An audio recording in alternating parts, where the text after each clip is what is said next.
नमस्कार जय जगन्नाथ शुभ सकाळ। आज हूँ डिसेम्बर 1 तारिख सोमवार। आज दिन पाणीपाग नहीं लेटेस्ट अपडेट आसी जाइए। वीडियो टी लास्ट जाए आपने देखी निंतु आपने सबकि जानीपारे। चैनल प्रथम थर थे वीडियो को लाइक कर चैनल को सब्सक्राइब निश्चिंत करने। श्रीलंकार तांडव रचिया पर भारत मुआ बात्या टिटुआ तमिलनाडु में प्रबल वर्षा सांगू झड़ तोफान।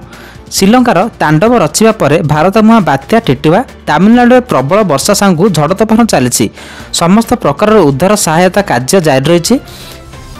एनडीआरएफ और एसआरएफ टीम एसह सेना मध्य स्थिति उपर तीक्ष्ण नजर रखिछंती। बात्या द्रुत गति उत्तर तमिलनाडु पुंडुचेरी और दक्षिण आंध्रप्रदेश उपकूल आड़क मुहाई। श्रीलंकार तांडव रचाइबा पर घूर्णिझड़ टिटुआ एवं भारत आड़क मुहाई। श्रीलंकार 135 रु अधिक जनक मृत्यु होईछि। एहार प्रभाव दक्षिण भारतीय राज्यगुड़िक घनीभूत हेबो, जहा फल 3 दिन पर पाग खराब रहिबो। बात्या स्थलभाग छुईबा फल तमिलनाडु में 100 किलोमीटर बेगर पवन बहीपे। यही समय मध्य प्रबल वर्षा आशा करा जाउछि।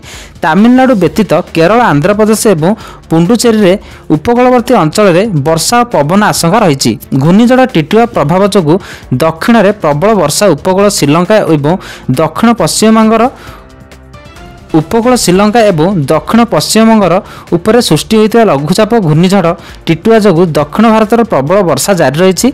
आईएमडी अनुसार नवेम्बर 30 रु डिसेम्बर 1 तारिख मध्य तमिलनाडु में प्रबल वर्षा होवर संभावना रही। डिसेम्बर 30 रे उपकूल तमिलनाडु विभिन्न स्थान में अत्यंत प्रबल वर्षा हेबो। यह सहित उपकूल आंध्रप्रदेश यानम एवं रायलसीमा रे डिसेम्बर 2 पर्यंत प्रबल अति प्रबल वर्षा हेबो।